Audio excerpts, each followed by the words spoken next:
تخيل يا صديقي لما تكون في عالم أسطوري مليان بكائنات مختلفة زي أصناف التنانين والوحوش والأقزام والجان ومعاهم الشياطين، وأنت من البشر أضعف كائن فيهم، لا وكمان من عيلة فقيرة جدا، وعشان تغير حياتهم للأحسن بتقرر تغادر القرية وتتجه للمدينة اللي مليانة بكل الكائنات عشان تبقى مغامر، وبالفعل بتوصل للنقابة وتقدم كمان وبتتقبل، بس للأسف أنت بتحمل قدرة ضعيفة اسمها الجيتش اللامحدود، واللي بتخليك تستدعي أي حاجة لكن بشكل عشوائي وكمان غير صالحة للاستخدام. وعشان ضعف قدرتك دي بيدوك مهمات بسيطة جدا والعائد المادي بتاعها ضعيف بس، وبعد طلوع الروح بتقدر تجمع مبلغ بسيط يا دوبك يأجر لك أوضة ليوم واحد تنام فيه، لكن عشان انت فقر وكمان نحس يا صديقي بترجع في شوية صيع بيشغلوا دماغهم عليك عشان ياخدوا الفلوس اللي معاك، وده بيحصل فعلا وبترجع يا مولاي كما خلقتني. بس مش عايزك تيأس يا صديقي، وده لأن الأمل دايما موجود. أم أمل نفسها مأكدة لي ده. بتظهر قدامك مجموعة كبيرة بتضم كل الأعراق، إيشي تنانين على وحوش على أقزام على جان، كل الأعراق بتضمها المجموعة دي، ومش ناقصهم غير عضو واحد من البشر عشان المجموعة تكتمل. وده كله ليه؟ تقدر تقول لي ليه؟ الأستاذ اللي قاعد يلعب في مناخيره هناك يقدر يقول لي ليه؟ طب الأبلة اللي عمالة تشد شعر صاحبتها جنبها تقدر تقول لي ليه؟ محدش عارف الإجابة. بسيطة، عشان يقدروا يعيشوا في عالم مليان بالحب والسلام ويقضوا على التميز والعرق والظلم. أيوة يا صديقي، شكلها هتلعب ولا إيه؟ عايزك تفرح يا ابن المحظوظة، بيختاروك أنت. أيوة بيختاروك أنت يا صديقي، وأنت مستغرب ليه؟ هو أنت صرصار قاعد معانا؟ ما أنت بشر يا صديقي. أيوة أنت فقر ونحس، لكن أم أمل مأكدة لي فوق قلت لك. المهم ألف مبروك يا صديقي، والآن هتبدأ رحلتك العظيمة مع فريق اتحاد الأعراف، وبعد مرور فترة كبيرة اتبنت فيها صداقة قوية جدا وأنت بمغارة في مواجهة وحوش مرعبة وعلى وشك الموت، لكن لحسن حظك أصدقائك بيلحقوك.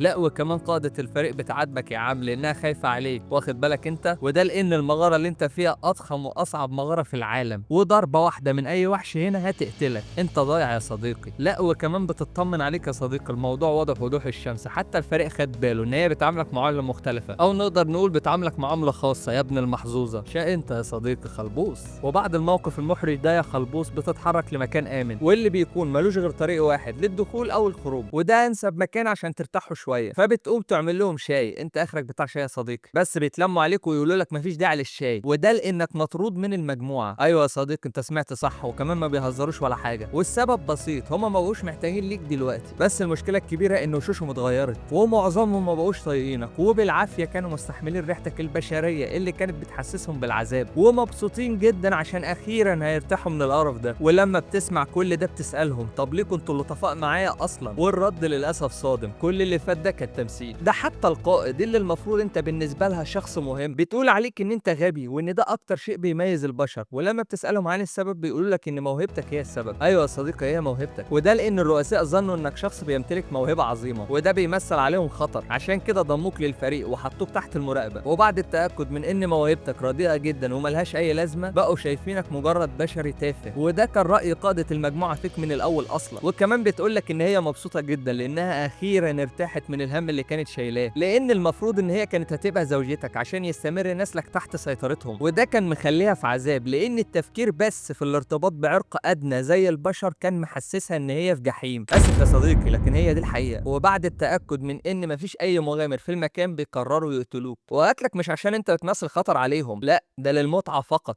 وفجأة الدنيا بتتحول، الصورة اللي كانت بيضة ومليانة حب وحنان بقت كلها فجأة لونها اسود، حتى قتلك بسرعة واللي كان بالنسبة لك هيكون رحمة استكتروها عليك، وشافوا ان تعذيبك وقتلك ببطء هيكون اكتر متعة. ده حتى صراخك بيحسسهم بالنشوة والسعادة، وبالنسبة لهم صراخك مش مجرد صراخ من الألم، لا ده غنى بيزيد متعتهم اكتر، بس بيكونوا زعلانين عشان خاطر للأسف مش هيقدروا يكملوا تعذيب فيه، وده لأن السيناريو بتاعهم عن موتك هيكون هجوم من وحوش المغارة اللي تسببت في قتلك، وعلى قد ما يفقدهم متعتهم المميزة لكنهم مضطرين. بس انت يا صديقي بعد اللي سمعته ده كله لسه برضه عايز تعيش، فبتزحف وبتحاول تنجو على قد ما تقدر، وده بيتسبب في تفعيل فخ انتقال فوري بدون ما تقصد او حتى تعرف بوجود الفخ ده، وفعلا في اللحظه الاخيره بيبعدك عنهم تماما. يا صديقي انت نجيت من ايديهم، بس ما تنساش ان انت لسه في المغاره، واضعف الوحوش هنا كفيل بانه يقتلك بضربه واحده، غير ان انت اصلا متصاب اصابات خطيره جدا. بس كل ده مش مهم، المهم ان انت تنجو، وده مش عشان انت عايز تعيش بس، لا يا صديقي انت عايز تدوقهم من نفس الكاس اللي انت شربته. الناس دي خانوك وخدعوك وعاملوك باسوأ طريقه ممكن حد يتخيلها، وده كان كفيل بان هو يشعل نار الانتقام جواك، حتى انك بتقسم على نفسك ان انت تقتلهم كلهم. بس المشكله الحقيقيه لما بيظهر وحش عملاق واللي بيكون مستوى قوته 1000، يعني قوي جدا، وحش اسطوري محدش شافه قبل كده، وده معناه ان انت للاسف يا صديقي تم نقلك لاعمق مستوى في المغاره، يعني موت مؤكد، وانت ما بتملكش غير الجيتش اللامحدود. وزي ما بيقولوا الغرقان بيتعلق بقشايه، بتحاول وتحاول باخر حاجه بتملكها انك تنجو عشان تقدر ترجع وتنتقم من اللي اذوك. بس الغريب ان بيتم تفعيل الجيش الغير محدود بنطاق واسع جدا، وبتظهر منها واحده بتدمر الوحش الاسطوري القطع حرفيا بدون بذل اي مجهود، وكمان وبكل بساطه بتعالجك من كل اصاباتك حتى الخطير منها اختفى في غمضه عين. لا ومش كده وبس يا صديقي، دي كمان بتقسم لك بالولاء المطلق، وبتقسم ان هي هتعيش ليك وتخدمك وتموت من اجلك. وفي عز ما انت واقف زي الاهبل مش فاهم اي حاجه، انا اشرح لك يا صديقي. اسمها مي، خدامه ومستكشفه، وانت قمت باستدعائها بموهبتك الجيش اللامحدود. ومي من البطاقات النادره جدا، وده لان مستواها 9999، ومع انها فائقه القوه لكن ما قدرتش تحدد مستواك. ايوه يا صديقي زي ما سمعت، عشان تقدر تحدد مستوى حد او تكشف قدراته لازم يكون اقل قوه منك او في نفس مستواك، وده معناه ان انت اقوى منها اصلا. وكمان موهبتك ما طلعتش فاشله ولا حاجه، وده لان كل بطاقه بيتم استخراجها من الجيش اللامحدود بيتم تحديد قوتها على حسب كثافه الطاقه المحيطه بيها. يعني الطاقه اللي بره المغاره ضعيفه جدا، عشان كده كانت بتخرج لك بطاقات ضعيفه جدا. اما هنا فالعكس تماما، المكان مليان بالطاقه، وده سمح لك باستعمال الجيش اللامحدود باقصى قوتها. وعلى قد ما كل الكلام واللي حصل ده كان كفيل باسعادك، لكن ما زال الم الخيانه جواك يا صديقي، وده اللي بتحاول تفهمه لمي. اصدقائك واحبابك اللي انت وثقت فيهم كانوا هيقتلوك، طعنوك واطلقوا عليك السهام بدون اي رحمه، واهانوك وعاملوك اقل من القمامه، وده لانك مجرد بشري بس، مع انك ما كنتش عايز حاجه منهم اصلا. كل اللي كنت بتتمناه ان عيلتك تعيش حياه كريمه افضل من اللي هما فيها. ايه الذنب اللي انت عملته عشان يحصل فيك كل ده؟ وفعلا مي بتحس بألمك يا صديقي، وبتقسم لك ان بامر واحد منك تكون كل رؤوس اعدائك مرصوصه قدامك خلال ساعه واحده، لكنك بترفض وبشده. كل اللي حصل ده في الاساس لانك كنت ضعيف، هو ده السبب الاساسي. عشان كده لازم تكون اقوى، وده عشان تقدر تنتقم بايدك انت نفسك من اللي خانوك. وبدون اي تردد بتخضع مي لارادتك، وبتوعدك انها تكون داعمه ليك بروحها عشان تحقق اهدافك. وهنا وفي اخطر مغاره في العالم بتستخدم قوتك عشان تبقى اقوى وتبني مملكه تقدر بيها تحقق كل رغباتك. ودي نهايه الجزء الاول من حكايتنا، او تقدر تقول بدايه اسطورتك يا صديقي، لان اللي جاي عظمه. وما تقلقش كلها فسوه، وتلاقيني منزل لك الجزء الثاني. فعل الجرس واشترك في القناه عشان اول ما ينزل الفيديو يوصلك اشعار على طول، وما تنساش اللايك الجميل بتاعك والتعليقات تحت.